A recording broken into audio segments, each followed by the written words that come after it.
The walkway QC form will require extensive consultation with the construction manager, as well as consulting the bridge binder.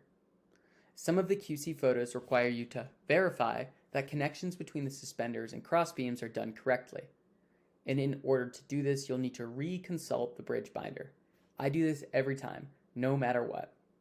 Incorrect suspender connections can create stress concentrations and lead to early failure of the suspenders over time. Another important set of instructions is the fall protection inspection forms and the fall safety videos. This form should be a reminder to hold a fall safety training session with your team before working at heights and review the fall safety inspection form to inspect your equipment. Looking at the form itself, the first photo is H1 and comes at step 3. Installing the decking boards in a staggered formation with proper size and quantity of fasteners. You'll find that in the drawing set. The next 2 photos, or 3 photos rather, are in step 4.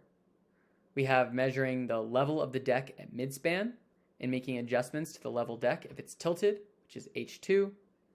Verifying that the suspender and crossbeam connection is good, that is H3. And verifying the suspenders are tightly wrapped around the handrail cables, H4. Remember, these are all going to be QC photos. At step 5, we'll verify the fencing is installed and sufficiently fastened to both the decking and handrail cable, H5. And at step 6, we'll do our last 2 photos. F4 L and R, which is going to be filling the lower part of the anchor tubes with grout to prevent water from actually trickling through the abutment and entering those tubes. We don't want our steel cables sitting in standing water, right? And step 6 also has F5 L and R, which is to apply a waterproof coating to the portion of cables which will remain embedded in the approach ramp.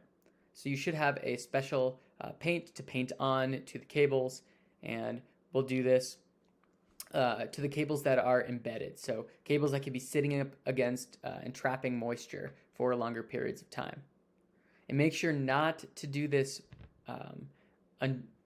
before you fully tighten your clamp down, because if you don't have fully tightened clamps, this makes the clamps themselves very difficult to actually get a hold on and tighten down. So we don't want to put this coating on until all of our clamps are fully torqued. And the one critical dimension to write down is to record the as-built dimensions for the crossbeams, nailers, deck boards, and any pre-drilled holes. So you don't have to do this for every single one, but you can take kind of a batch sample of some example crossbeams, nailers, deck boards, maybe every 20, every 25, depending how many you have, so that you can get an idea and make sure that your materials are coming in the right size.